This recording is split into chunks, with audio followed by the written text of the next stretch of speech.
साथियों नमस्कार। DM institute Bhind के यूट्यूब चैनल में आप सभी का स्वागत है।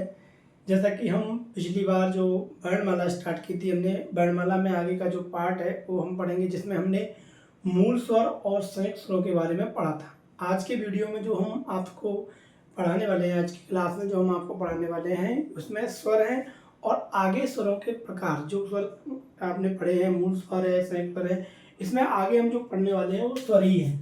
स्वरों के बारे में आगे और पढ़ने वाले हैं। तो स्वर, अब स्वर क्या है? आगे जो स्वर हैं वो अपन उच्च अवधि के आधार पर स्वरों का वर्गीकरण कितने प्रकार से किया गया है। उच्च अवधि के आधार पर स्वरों का वर्गीकरण कितने प्रकार से किया गया है। तो उच्च अवधि के आधार पर स्वरों का वर्गीकरण दो प्रकार से किया गया है। उच्च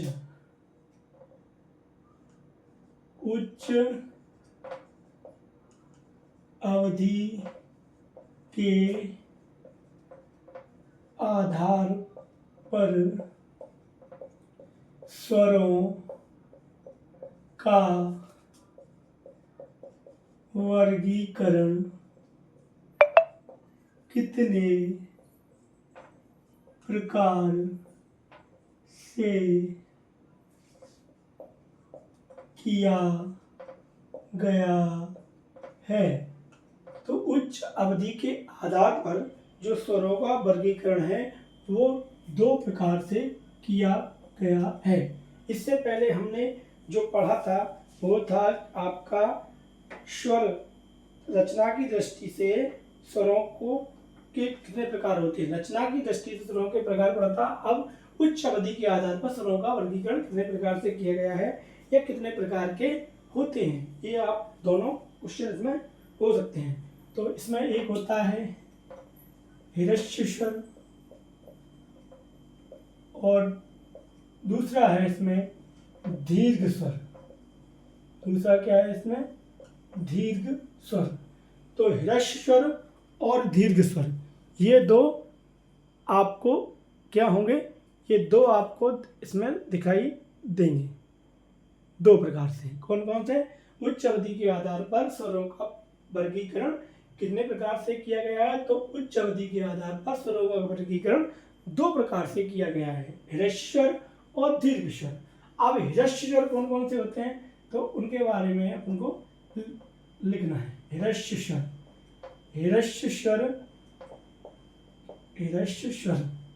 स्वर कितने प्रकार के होते हैं? सॉरी, हिरस्य स्वर कौन कौन से होते हैं? तो हिरस्य स्वर किसे कहते हैं, ये भी एक परिभाषा है, लिख लें। वे स्वर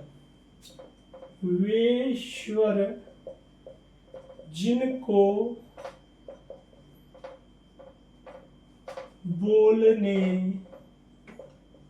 में कम समय लगता है।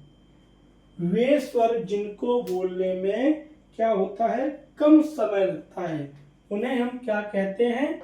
उन्हें हम हिरस्य स्वर कहते हैं। उन्हें हम क्या कहते हैं? हिरस्य स्वर। अभी समूह 2 और उपसमूह जो 1-2 की जो परीक्षा है उसमें सामान्य हिंदी पूछी जाने वाली है, तो ये हिंदी आपके काम आने वाली है। इसमें आगे है दूसरा है हिरस्य स्वर। कौन कौन से होते हैं ये आपको उदाहरण से जैसे में लिख के बताते हैं। हिरस्य स्वर आपके आते हैं जिन्हें हम मूल स्वर कहते हैं, उन्हें ही हम हिरस्य स्वर कहते हैं। जिन्हें हम मूल स्वर कहते हैं उन्हें ही हम हिरस्य स्वर कहते हैं। जैसे जो मूल स्वर कौन कौन से होते हैं? आ, ई, उ और री। तो हम ये देख सकते हैं कि जिस प्रकार से रचना की दृष्टि के आधार पर स्वरों का वर्गीकरण दो प्रकार से किया गया था, वैसे ही उच्च अवधि के आधार पर स्वरों का वर्गीकरण दो प्रकार से किया गया है। रचना की दृष्टि से स्वरों का वर्गीकरण दो प्रकार से किया गया था, जिसमें आपका संयुक्त स्वर और मूल स्वर या संयुक्त स्वर। वैसे उच्च अवधि के आधार पर जो स्वरों का वर्गीकरण है वो भी दो प्रकार से किया गया है, हिरस्य स्वर और दीर्घ स्वर। हिरस्य स्वर कौन कौन से होते हैं या हिरस्य स्वर के कहते हैं? वे स्वर जिनको बोलने में कम समय लगता है, वे स्वर जिनको बोलने में कम समय लगता है उन्हें ह्रस्व स्वर कहते हैं। एग्जाम्पल में आ, ई, उ और ऋ। ऐसे ही इसमें दूसरा है कि दीर्घ स्वर। दीर्घ स्वर, दीर्घ स्वर वे स्वर जिनको बोलने में ज्यादा, कम की जगह क्या आएगा, ज्यादा समय लगता है। तो वे स्वर जिनको बोलने में ज्यादा समय लगता है उन्हें हम दीर्घ स्वर कहते हैं। जैसे दीर्घ स्वर कौन कौन से होते हैं, तो बड़ा, बड़ी, बड़ऊ, ए, आई, ओ और औ। ये क्या होते हैं, ये दीर्घ स्वर होते हैं। तो आपको उच्च अवधि के आधार पर जो स्वरों का वर्गीकरण मैंने पढ़ाया है उसमें दो प्रकार के, उच्च अवधि के आधार पर स्वरों का वर्गीकरण दो प्रकार से किया गया है, जिसमें ह्रस्व स्वर और दीर्घ स्वर। ह्रस्व स्वर जिनको बोलने में कम समय लगता है, आ, ई, उ, ऋ। दीर्घ स्वर जिनको बोलने में ज्यादा समय लगता है, बड़ा, बड़ी, छोटा, बड़ाई, बड़ी, बड़ा, बड़ी, बड़ऊ, ए, आई, ओ, औ। ये आपके सारे क्या होते हैं, ये आपके सारे दीर्घ स्वर होते हैं। तो स्वरों का वर्गीकरण हमने जो उच्च अवधि के आधार पर किया था उसमें वो दो प्रकार के होते हैं। आगे इसमें नेक्स्ट हम आपको पढ़ाने वाले हैं, जिसमें आपको हम नेक्स्ट जो पढ़ाएंगे वो नेक्स्ट जो पढ़ाने वाले हैं उच्च अवधि के आधार पर जो हमने आपको दो प्रकार से स्वरों का वर्गीकरण पढ़ाया है। आगे हम पढ़ाने वाले हैं जाति के आधार पर। जाति के आगे जो हम पढ़ाने वाले हैं वो है जाति के आधार पर स्वरों का वर्गीकरण। तो आगे हम पढ़ेंगे जाति के आधार पर स्वरों का वर्गीकरण। जाति के आधार पर स्वरों का वर्गीकरण आगे हम पढ़ेंगे। साथियों, आपको ये निश्चित तौर पे बताना रहेगा कि आपको पहली क्लास कैसी लगी। अगर आपको पहली क्लास अच्छी लगती है तो उसमें लाइक और शेयर और कमेंट जरूर करें। जैसे बहुत सारे लोग कमेंट और करते हैं, जिससे कि मुझे भी एक अंदाज़ा रहे कि हाँ मैं जो पढ़ा रहा हूँ वो एक अच्छे आपके लिए हेल्पफुल भी है और एक अच्छा कहीं ना कहीं आपके कंटेंट काम आने वाला कंटेंट है। आगे साथियों हम जो पढ़ने वाले हैं स्वरों में वो है आपका जाति के आधार पर। तो जाति के आधार पर जो है उस स्वरों का वर्गीकरण किया जाएगा। जाति के आधार पर स्वरों का वर्गीकरण किया जाएगा। जाति के आधार पर स्वरों का वर्गीकरण किया।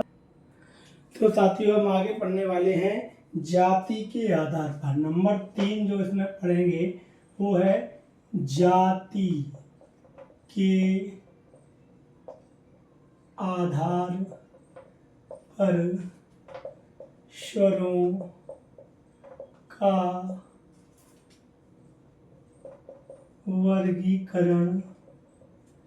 जाति के आधार पर स्वरों का वर्गीकरण कितने जाति के आधार पर स्वरों का वर्गीकरण दो प्रकार से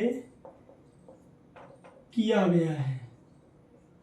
जाति के आधार पर स्वरों का वर्गीकरण दो प्रकार से किया गया है। इसमें अगर क्वेश्चन जो आएगा वो आएगा कि जाति के आधार पर स्वरों का वर्गीकरण कितने प्रकार से किया गया है। तो जाति के आधार पर स्वरों का वर्गीकरण दो प्रकार से किया गया है। एक होते हैं आपके सजाति, एक है आपके सजाति और दूसरे हैं आपके विजाति। सजाति मतलब एक ही जाति के, एक जैसे, मतलब जैसे हम किसी व्यक्ति को खड़ा करें तो पहले छोटा फिर उससे छोटा फिर उससे छोटा एक क्रम से। और विजाति मतलब किसी को छोटे को किसी को बड़े को या किसी को, या मान लो कोई आप ये कहते सकते हैं कि हम संख्या जैसे 1 2 3 4 5 6 7 8 9 10 अगर हम उसमें बीच में नंबर करते तो वो विजाति हो जाएगी। तो हम इसमें जो पहली परिभाषा है सजाति, सजाति की परिभाषा हम लोग लिखेंगे। सजाति किसे कहते हैं या सजाति स्वर क्या है। तो सजाति स्वर, सजाति जो स्वर हैं वे स्वर जो समान हो, वे स्वर जो समान, वे स्वर जो समान क्रम में हो, वे स्वर जो समान क्रम में हो उन्हें सजातीय स्वर कहते हैं। यहाँ क्रम भी नहीं रखेंगे तो भी ठीक है, क्योंकि वे स्वर जो समान हो उन्हें सजातीय स्वर कहते हैं। तो सजातीय स्वर कौन कौन से होते हैं ये अब उनको एग्जाम्पल में लिखना है। तो आप लोग कमेंट्स में भी इसको बता सकते हैं कि वे स्वर कौन कौन से होते हैं। तो वे स्वर होते हैं जिसे छोटा, बड़ा, छोटी, बड़ी, छोटा ऊ, बड़ा ऊ, री, ए, आई, ओ, औ, ये जो सारे हैं ये आपके क्या हैं, ये आपके सजातीय स्वर हैं। इसी में दूसरी परिभाषा आपके लिए दी गई है कि विजातीय स्वर किसे कहते हैं। इसमें दूसरी जो परिभाषा है वो है कि आपके विजातीय स्वर कौन कौन से होते हैं। तो दूसरी जो है वो है विजातीय स्वर। तो वे स्वर जो असमान हो उन्हें विजातीय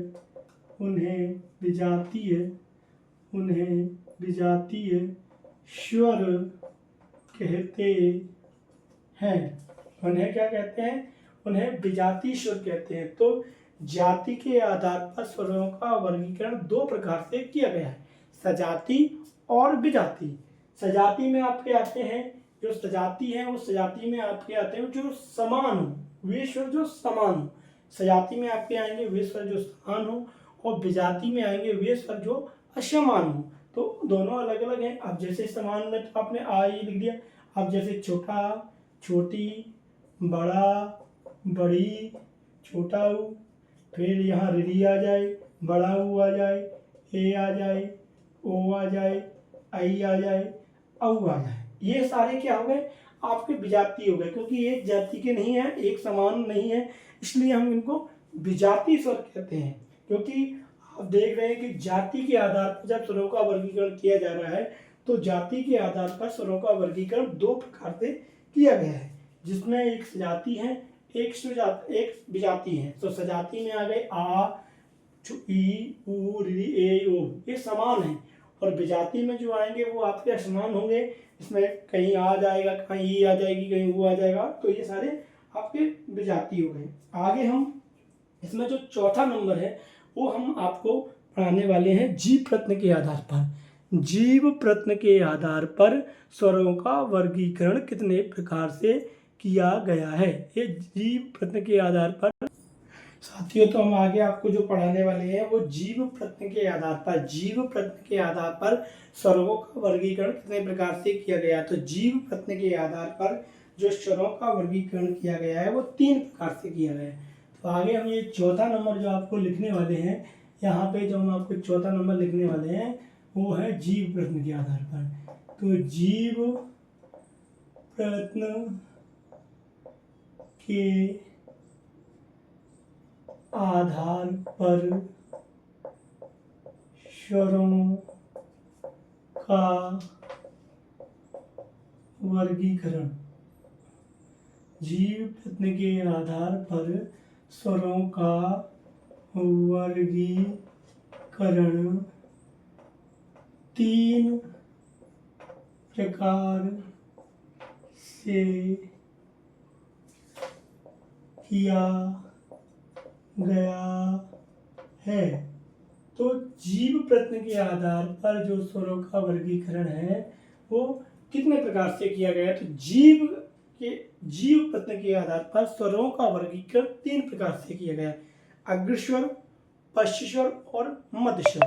तो अग्रस्वर कौन कौन से होते हैं ये हम आगे लिखने वाले हैं कि अग्रस्वर कौन कौन से होते हैं। तो जीव प्रत्यय के आधार पर जो स्वरों का वर्गीकरण किया गया है वो है, पहला है अग्रस्वर, दूसरा है पश्च स्वर और तीसरा है आपका मध्य स्वर। मध्य स्वर, ये आपका 3 जीव प्रश्न के आधार पर जो स्वरों का वर्गीकरण किया गया है वो 3 प्रकार से किया गया है। कितने प्रकार से किया गया है? 3 प्रकार से।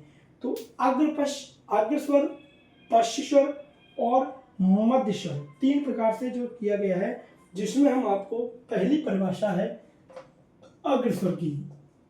अग्रस्वर की पहली परिभाषा किसकी है?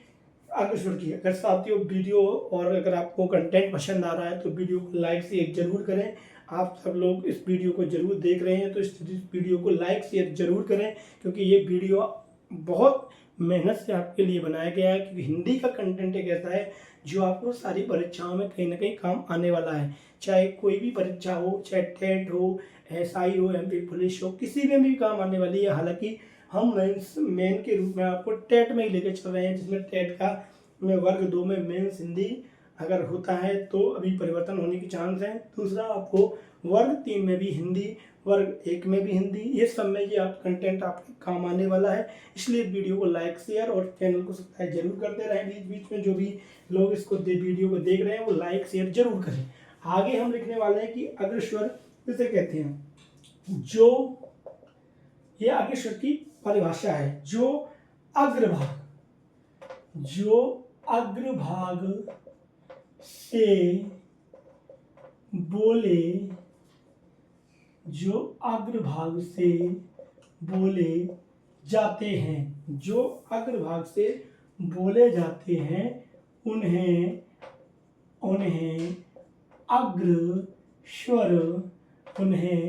अग्रस्वर कहते हैं। उन्हें क्या कहते हैं? उन्हें साथियों हम अग्रस्वर कहते हैं। जैसे जो अपनी जीभ होती है इसके इस आगे वाले भाग से, जिसको हम आगे वाला भाग या मुख्य भाग बोलते हैं, उससे जो बोले जाते हैं उन्हें हम अग्रस्वर कहते हैं, जो अग्रभाग से बोले जाते हैं।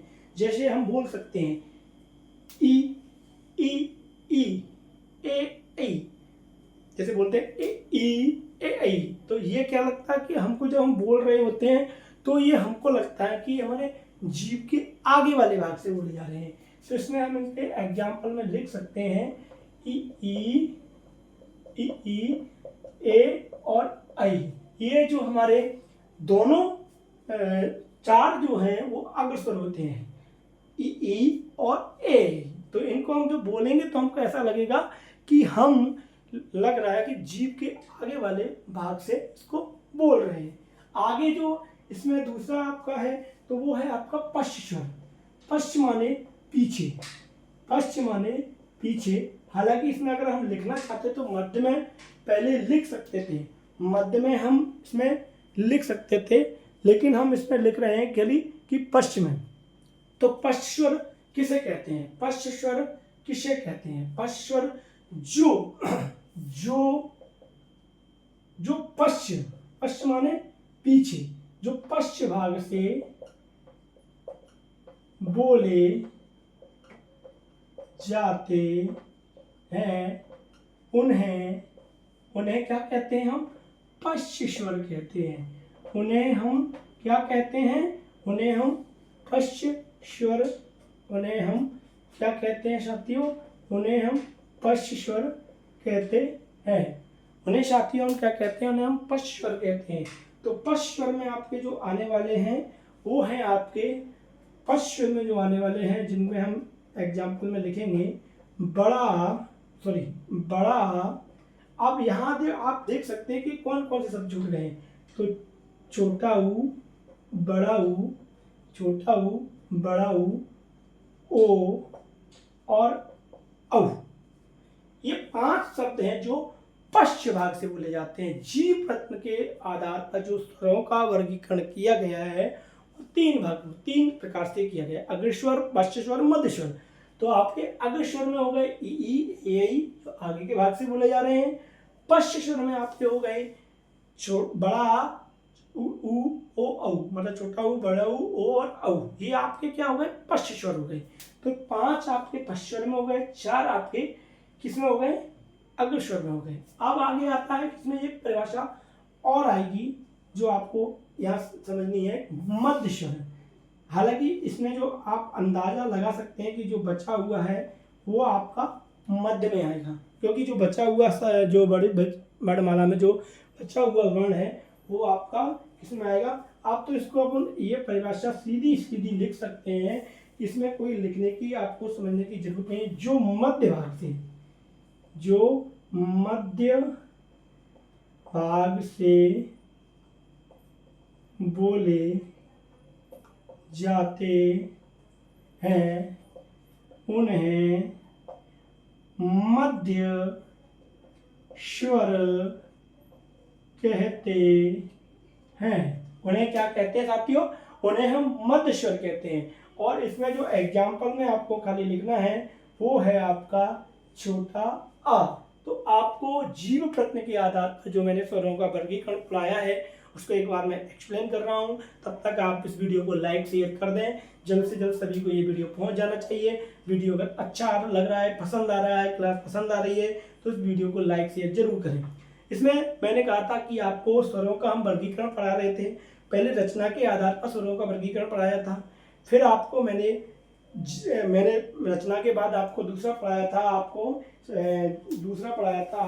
उच्च अवधि के आधार पर, उच्च अवधि के आधार पर पढ़ाया था। तीसरा मैंने जाति के आधार पर पढ़ाया था। चौथा आपको मैं जीव प्रत्यय के आधार पर स्वरों का वर्गीकरण पढ़ा रहा हूं। तो जीव प्रत्यय के आधार पर स्वरों का वर्गीकरण 3 प्रकार से किया गया है, जिसमें अग्र स्वर, मध्य स्वर और पश्च स्वर, या अग्र पश्च मध्य। तो आपका अग्र स्वर जो आगे के भाग से बोले जाते हैं वो ई और ए आई है। इसके बाद आपका जो मध्य भाग से बोले जाते, पश्च भाग से बोले जाते हैं वो आपके बड़ा, छोटा ऊ, बड़ा ऊ, ओ और औ, ये आपके पश्च भाग से बोले जाते हैं। इसके बाद जो मध्य भाग से बोले जाता है वो छोटा है।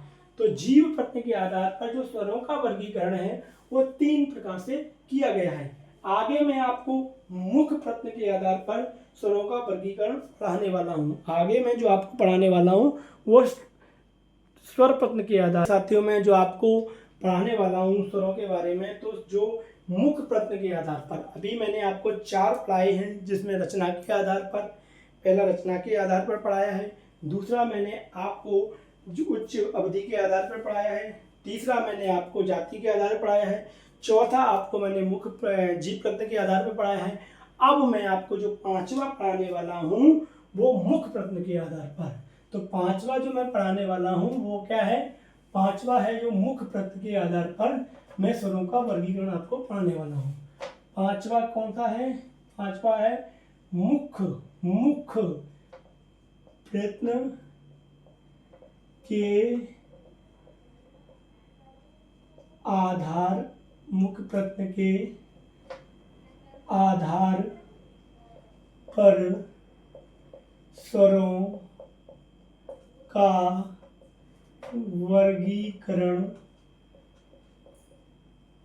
वर्गीकरण स्वर, मुख्य प्रत्यय के आधार पर जो स्वरों का वर्गीकरण है ये भी 4 प्रकार से किया गया है। ये 4 प्रकार से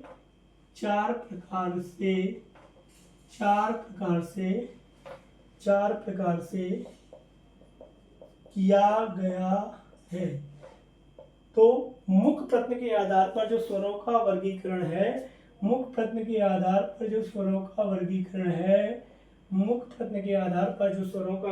है वो 4 प्रकार से किया गया है। मुख्य प्रत्यय के आधार पर जो स्वरों का वर्गीकरण है वो कितने प्रकार से किया गया है साथियों, तो मुख्य प्रत्यय के आधार पर स्वरों का वर्गीकरण 4 प्रकार से किया गया है। जिसमें जो पहला है वो है आपका विब्रत। पहला कौन सा है, विब्रत स्वर।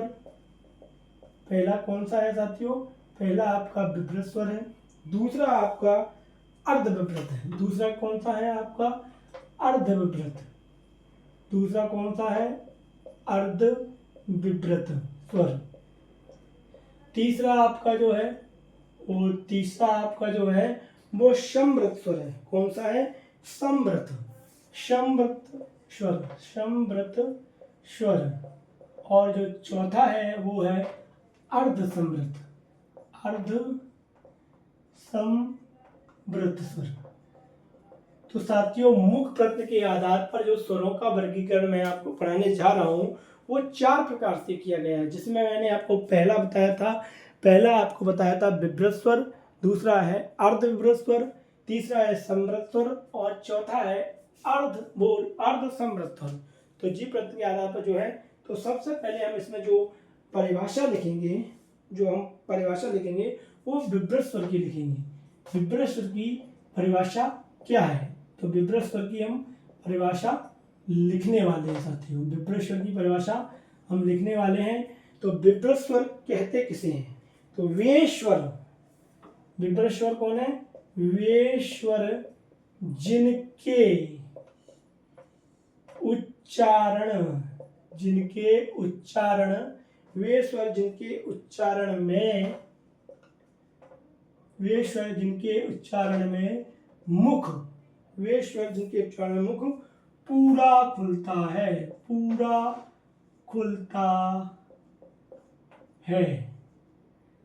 विव्रत मतलब व्रत के समान, जिसमें वो अपना, जब उस शब्द को हम बोलेंगे, जब हम वर्ण स्वर को बोलेंगे तो उस समय जो हमारा मुंह खुलेगा वो पूरा खुल जाएगा, पूरे व्रत के समान खुलेगा, जिसे हम क्या कहते हैं? विव्रत स्वर कहते हैं। पूरा मुंह खुलता है उन्हें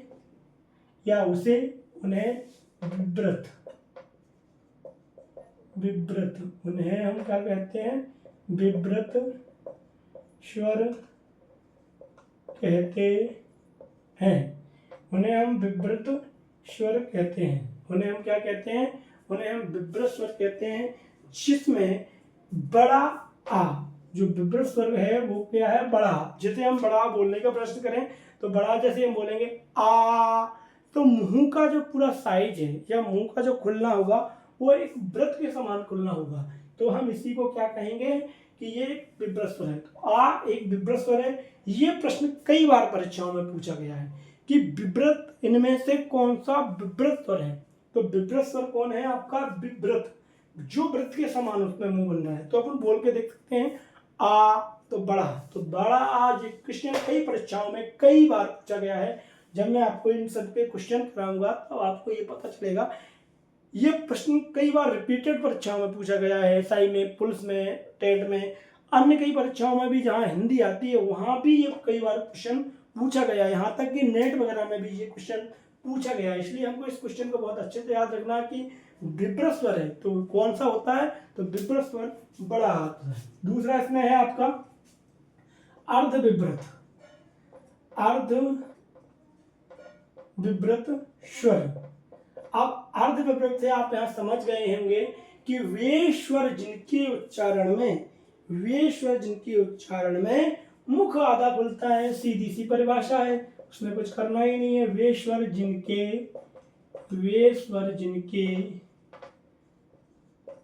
जिनके उच्चारण में मुख, अब पूरा की जगह अपन को यहाँ क्या लिख देना है?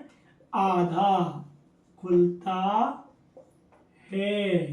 यहाँ हो सकता है कि थोड़ा छोटा लिख जाता हो, नहीं समझ में आ रहा हो, तो आप वीडियो में देख सकते हैं क्लियरिटी में। आप कमेंट्स करके उसको, कोई भी अगर समझता है तो उसको पूछ सकते हैं कि थोड़ा ये जो है यहाँ ता समझ में नहीं आ रहा होगा, ता, क्योंकि ये बड़ा होना चाहिए, खुलता है। तो उसको क्या कहते हैं? उसको हम अर्ध विव्रत कहते हैं। उसको हम क्या कहते हैं? अर्ध विव्रत स्वर कहते हैं। उसको हम क्या कहते हैं? अर्ध विव्रत स्वर कहते हैं। तो अर्ध विव्रत स्वर कौन है? वे स्वर जिनके उच्चारण मुख आधा खुलता है, तो उसे हम अर्ध विव्रत स्वर कहते हैं। तो अर्ध विव्रत स्वर जो है उनके एग्जाम्पल हम लिखने वाले हैं, कौन कौन से होते हैं। अर्ध विव्रत स्वर जो है वो कौन कौन से हैं? तो अर्ध विव्रत स्वर है आपका छोटा आई और औ। आई, आ छोटा, आई ऐनक वाला आई, और औ अर्ध वाला औ।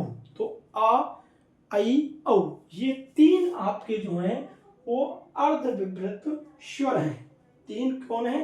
अर्धविभ्रत स्वर हैं। विभ्रत स्वर बड़ा है, अर्धविभ्रत आ, आई और औ है। अब तीसरा इसमें जो आपको दिया गया है वो आपको दिया गया है समव्रत। समव्रत, समव्रत स्वर, इसकी परिभाषा हम अब आगे लिखेंगे। तो इसकी परिभाषा जो है, वे स्वर जिनके उच्चारण में मुख लगभग बंद सा रहता है। मुंह का जो बनाएंगे तो वृत्त सा बन जाएगा, गोला सा बन जाएगा। तो वे स्वर जिनके उच्चारण, ये यहाँ डबल चा है, इनके उच्चारण में मुख लगभग बंद सा रहता, लगभग बंद सा रहता है। तो वे स्वर जिनके उच्चारण में मुख लगभग कैसा रहता है? बंद सा रहता है, उन्हें हम समव्रत कहते हैं। उन्हें हम क्या कहते हैं? उन्हें हम समव्रत स्वर कहते हैं। उन्हें हम समव्रत स्वर कहते हैं। उन्हें हम समव्रत स्वर कहते हैं। इसका जो उदाहरण है वो आपके हैं, जैसे हम यहाँ लिख देते हैं, अगर कोई प्रॉब्लम आती समझ में नहीं आ रहा तो यहाँ लिख देते हैं छोटी ई, बड़ी, छोटा ऊ और बड़ा ऊ। इसमें आप देख रहे हैं कि जो समव्रत है, जैसे ई ई ऊ, ई ई ई ई ऊ ऊ, ई ई ऊ ऊ, तो इसमें मुंह ऐसा लग रहा है ई, जैसे हम बंद कर ई, तो यहाँ कैसा लगता है कि लगभग मुंह ऐसा लगता है कि बंद है। ई तो मुंह बंद है, ऊ मुंह बंद है, तो यहाँ पर ऐसा लग रहा है कि मुंह खुला ही नहीं है। तो इसमें ये परिभाषा में दिया गया है, समव्रत में वे स्वर जिनके उच्चारण में मुख लगभग बंद सा रहता है, उन्हें हम समव्रत स्वर कहते हैं। जिसके एग्जाम्पल में छोटी ई, बड़ी, छोटा ऊ, बड़ा ऊ, ये आपके 4 समव्रत में आते हैं। एक इसमें रह गई है, चौथी परिभाषा रह गई है, जिसको हम और पढ़ेंगे। इसके आगे देखते हैं कि और क्या आपको पढ़ाया जा सकता है, तो हम उसको भी देखते हैं। एक बार एक उसकी परिभाषा और लिखते हैं, इसको पूरा यहाँ से इरेज कर देते हैं, फिर आगे एक उसकी परिभाषा और लिखेंगे। पॉसिबल जितना होगा उतनी पूरी क्लास को हम करेंगे। थोड़ा सा अभी हम इस क्लास को चला रहे हैं, आगे देखते हैं कि कहाँ तक इसको पढ़ना पॉसिबल है, तो वहाँ तक इसको हम पूरा करेंगे। आगे आपका रह गया है, इसमें एक परिभाषा और रहेगी चौथी, इसको हम लिखने वाले हैं अर्ध समव्रत स्वर। तो अब हम साथियों इसमें समझने वाले हैं अर्ध समव्रत स्वर को समझने वाले हैं। अर्ध समव्रत स्वर क्या होता है? ये अर्ध समव्रत स्वर कैसे? वे स्वर जिनके उच्चारण में मुख लगभग आधा बंद सा रहता है। वे, इसमें क्या परिभाषा लिखेंगे? वे स्वर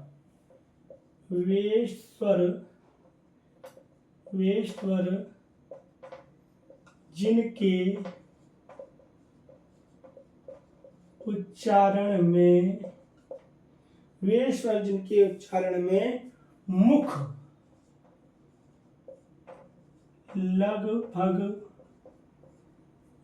लगभग आधा, इसमें क्या रहेगा? उसमें बंद था, इसमें लगभग आधा बंद सा रहता है। आधा क्या होता है? लगभग आधा बंद सा रहता है। उसमें क्या था, जो आप समव्रत पढ़ रहे थे उसमें लगभग उसको बंद बताया गया था। इसमें क्या बताया जा रहा है कि आधा लगभग बंद सा रहता है। जिसमें जो एग्जाम्पल हम लिखने वाले हैं, जो इसका एग्जाम्पल जो है वो है आपके ए और औ। तो इनको हम बोल के भी देख सकते हैं कि ए औ, ई तो हम ऐसे ही बोल सकते हैं, ई मुंह बंद कर दो तो ई भूल जाती है, लेकिन ए को बोलने के लिए ए तो आधा बंद है, औ औ, तो ये आधा बंद सा लगता है, इसलिए इनको हम अर्ध समृद्ध स्वर कहते हैं। इनको हम क्या कहते हैं? अर्ध समृद्ध स्वर कहते हैं, अर्ध समृद्ध स्वर कहते हैं। तो मुख्य प्रत्यय के आधार पर जो स्वरों का वर्गीकरण किया गया था वो 4 प्रकार से किया गया था, जिसमें विभ्रत स्वर, अर्धविभ्रत स्वर, समृद्ध स्वर और अर्ध समृद्ध स्वर। तो इसमें हमने आपको चारों पढ़ाए हैं, चारों की परिभाषा है, जिनको मैं एक बार फिर से रिपीट कर दे रहा हूँ। पहला है विभ्रत स्वर, तो वे स्वर जिनके उच्चारण मुख क्या होता है, पूरा लगभग खुला होता है। दूसरा है अर्धविभ्रत, जिनके उच्चारण में मुख लगभग आधा सा खुला होता है। तीसरा है इसमें समृद्ध स्वर, वे स्वर जिनके उच्चारण मुख लगभग बंद सा रहता है। और इसके बाद जो आपके सामने लिखी चौथी परिभाषा, वे स्वर जिनके उच्चारण मुख लगभग आधा बंद सा रहता है। अब चारों के मैं आपको एग्जाम्पल बता दूं कौन कौन सी परिभाषाएं बहुत कम आने वाली हैं इसमें जो पूछे जाते हैं, क्योंकि इसमें क्वेश्चन ऐसे पूछ लेंगे कि वे स्वर जिनके उच्चारण मुख लगभग आधा बंद सा रहता है, तो इसमें 4 ऑप्शन रख के वो क्वेश्चन पूछ सकते हैं। तो इसलिए मैं आपको चारों के बारे में बताना चाहूँ। विभ्रत में जो आपके आने वाले हैं वो बड़ा है, विभ्रत स्वर में जो आने वाला है वो आपका बड़ा है, विभ्रत स्वर में जो आने वाला है वो बड़ा है। इस बात को ध्यान से रखें क्योंकि ये क्वेश्चन कई बार पूछा गया है।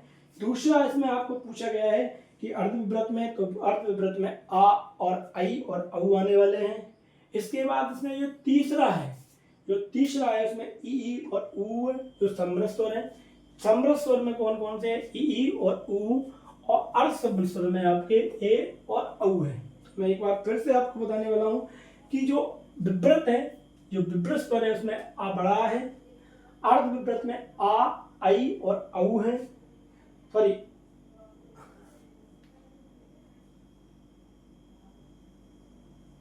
अर्ध विभ्रत में आई है, आ, आई और औ, और इसमें जो आने वाले हैं वो ओ है। यहाँ गलती हो रही है तभी कंफ्यूजन हो रहा है, ए और ओ, ठीक है, औ नहीं है, ए ओ ए ओ ए ओ ए ओ, इसे बोलते हैं ए ओ। तो इसमें जो है वो आपका ओ है, कौन सा? तो मैंने आपको बताने वाला हूँ कि विभ्रत में बड़ा, अर्ध विभ्रत में आ, आई, औ, समृद्ध में ई ऊ, अर्ध समृद्ध में आपका जो आने वाला है वो अर्ध समृद्ध हमने आपको लगभग पूरा पढ़ा दिया है, क्योंकि स्वरों में जो रहने वाला है वो आपका थोड़ा छोटा सा रहेगा। इसके बाद हम सीधा व्यंजन पे जाएंगे। तो स्वरों में जो हम आप पढ़ाने वाले हैं आपको उच्च प्रत्न के आधार पर स्वरों का वर्गीकरण। तो उच्च प्रत्न के आधार पर जो 6वां नंबर है उसमें लिखा जाएगा उच्च, क्या करेंगे? उच्च प्रत्न, या उच्चारण के आधार पर भी कर सकते हैं, जिसे उच्च प्रत्न कहा जाता है, या उच्चारण प्रत्न के आधार पर, उच्चारण प्रत्न के आधार पर स्वरों का वर्गीकरण। उच्च प्रत्न के आधार पर स्वरों का जो वर्गीकरण है वो 2 प्रकार से किया गया है, 2 प्रकार से किया गया है। उच्चारण के आधार पर या उच्चारण प्रत्न के आधार पर जो स्वरों का वर्गीकरण है वो 2 प्रकार से किया गया है, जिसमें हम पढ़ेंगे वृत्तामुखी और अवृत्तामुखी। जिसमें हम क्या पढ़ेंगे? वृत्तामुखी और अवृत्तामुखी। पहला है वृत्तामुखी, पहला क्या है? वृत्तामुखी, और दूसरा क्या है? अवृत्तामुखी। तो स्वरों का जो है वो क्लास लगभग पूरी हो जाएगी, थोड़ा सा स्वरों में रहने वाला है जिसको हम नेक्स्ट क्लास में जरूर पूरा कर देंगे, जिससे हम आगे की क्लास में थोड़ा बचा हुआ स्वरों का स्टेशन रह जाएगा और उसके बाद हम सीधा व्यंजनों पे चले जाएंगे, क्योंकि स्वरों का थोड़ा सा इसमें हिस्सा रह गया। अगर प्रयास करते हैं, अगर टाइम रहता है तो इस क्लास को हम जल्द से जल्द पूरा करने की कोशिश करेंगे कि हम स्वरों को भी पूरा कर दें। अब इसमें आपको पहली परिभाषा है वृत्तामुखी। तो पहला है वृत्तामुखी, तो हम जल्दी से थोड़ा करेंगे कि वृत्तामुखी किसे कहते हैं। जो वृत्तामुखी स्वर है या वृत्तामुखी स्वर के बारे में की परिभाषा हम लिखेंगे। तो वे स्वर जिनके उच्चारण में मुख कैसा होता है, वृत्त जैसा होता है। वे स्वर जिनके उच्चारण में वे स्वर जिनके उच्चारण में मुख वे स्वर जिनके उच्चारण में मुख वृत्त, मुख क्या होता है, वृत्त के आधार का नहीं, वृत्त के वे स्वर जिनके उच्चारण में मुख कैसा होता है, वृत्त जैसा होता है, वृत्त जैसा होता है। वे स्वर जिनके उच्चारण मुख कैसा होता है, वृत्त जैसा होता है, तो उन्हें हम क्या कहते हैं, उन्हें हम वृत्तामुखी कहते हैं। जिसमें अपने एग्जाम्पल में पढ़ेंगे छोटा ऊ, बड़ा ऊ, ओ और औ। ये आपके चारों वृत्तामुखी स्वर हैं। जैसे हम इनको बोल के भी देख सकते हैं, ऊ ओ। तो ये दोनों क्या हैं, ये चारों आपके वृत्त के समान, इसमें मुंह आपका जो है वो बनेगा। वे स्वर जिनके उच्चारण में मुख वृत्त जैसा हो जाता है, जैसे गोल गोल वृत्त होता है वैसा हमारा भी मुंह हो जाता है। दूसरा अवृत्तामुखी, तो दूसरा कौन सा है, आवृत्तामुखी। आवृत्तामुखी के बारे में पढ़ने वाले हैं कि आवृत्तामुखी स्वर किसे कहते हैं। तो वे स्वर जिनके उच्चारण में मुख, वे स्वर जिनके उच्चारण में मुख, इसमें क्या होगा, मुख क्या होगा, वृत्त के आकार का नहीं होता, मुख वृत्त के आकार का नहीं होता है। इसमें क्या होता है, वृत्तामुखी में वे स्वर जिनके उच्चारण मुख वृत्त जैसा होता है, और अवृत्तामुखी में वे स्वर जिनके उच्चारण में मुख वृत्त के आकार का नहीं होता है। तो सीधी सी परिभाषा है, अवृत्ता मतलब वृत्त के आकार का नहीं है, अवृत्ता मतलब वृत्त के आकार का है। तो इसमें आपके जो उदाहरण हैं, जैसे जो बचे हुए हैं शब्द आप उन सबको लिख सकते हैं। जैसे इसमें जो बचे हुए कौन कौन से शब्द हैं, छोटा है, बड़ा है, छोटी है, बड़ी है,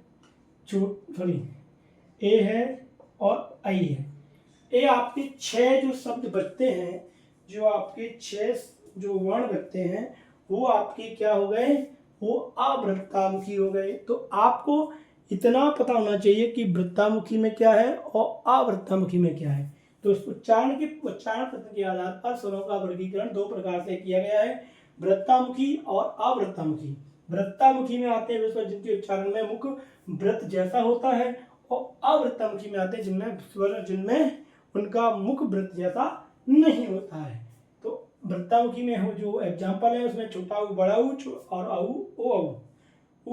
ओ। और जो आप अवृत्तामुखी में है, छोटा बड़ा छोटी बड़ी ए आई, आ ई ए आई। तो ये आपके पूरे हो जाते हैं, यहाँ पर स्वरों का वर्गीकरण पूरा हो जाता है। थोड़ा सा इसमें और रह गया है, अयोगवा है, अनुस्वर है, विसर्ग है, अनुनासिक है और अर्धस्वर है। तो इनको हम पढ़ने वाले हैं नेक्स्ट क्लास में, क्योंकि आज की क्लास पूरी हो चुकी है। ज़्यादा क्लास करेंगे तो बहुत लंबी क्लास हो जाएगी। अगली नेक्स्ट क्लास में जो स्वरों का बचा हुआ शेष जहाँ तक रह गया उसको, और हम अगली क्लास में व्यंजनों के बारे में आपको पढ़ाएंगे। व्यंजन स्टार्ट करने वाले हैं। सभी से मेरा एक ही निवेदन रहेगा कि ये क्लास आप सभी को अगर अच्छी लग रही है, आपके लिए हेल्पफुल है, आपके सपोर्ट के लिए अच्छी है, तो मेरा भी सपोर्ट आप इस क्लास के माध्यम से कर सकते हैं। आपको कुछ नहीं करना है, ना आपको कोई फीस देनी है, ना आपको कुछ करना है। इस वीडियो को लाइक और शेयर करना है, और ज़्यादा से ज़्यादा लोगों में शेयर करना है अगर आपको ये क्लास काम आने वाली है, क्योंकि ये फ्री ऑफ कॉस्ट, इसमें कोई भी आपका चार्ज नहीं लग रहा है। बस एक ही चार्ज है, आपको इस वीडियो को लाइक और शेयर करना है, ज़्यादा से ज़्यादा लोगों में करना है। क्योंकि हमको इस हिंदी को और अच्छा करना है बाय नोट्स के साथ, क्योंकि ऐसे आपको कोई भी परिभाषा के साथ नहीं पढ़ाता, जैसा कि DM institute YouTube channel Bhind आपको पढ़ा रहा है, जिसमें मैं स्वयं इतनी गर्मी में आप सबके लिए मेहनत कर रहा हूँ, प्रयास कर रहा हूँ, और मैं आपको समय निकाल कर आपको इस यूट्यूब चैनल पर पढ़ा रहा हूँ, क्योंकि मेरे पास आप जानते हैं कि डिजिटली व्यवस्था नहीं है, लेकिन आप सबका सहयोग रहेगा तो हम बहुत जल्द एक डिजिटल व्यवस्था पर भी आने वाले हैं। और समय के अनुसार सब चीज़ें होती हैं, मेरे और आपके करने से कुछ नहीं होगा। आपको खाली मेरा एक ही सहयोग करना है कि इस वीडियो को लाइक, शेयर और चैनल को सब्सक्राइब करें। अगर वीडियो पसंद आता है, आपको मटेरियल या आपको जो नोट्स मैं पढ़ा रहा हूँ वो अगर पसंद आते हैं, कोई भी चीज़ की शिकायत शिकवाए तो कमेंट्स में ज़रूर करें। आप सभी को राम राम, राधे राधे। अगली क्लास में हम मिलेंगे हिंदी में, जो बचा हुआ है इसका शेष भाग है उसके साथ, और नई क्लास में हम आपको व्यंजन स्टार्ट करने वाले हैं। तब तक के लिए आप सभी को नमस्कार, tata, bye bye, see you.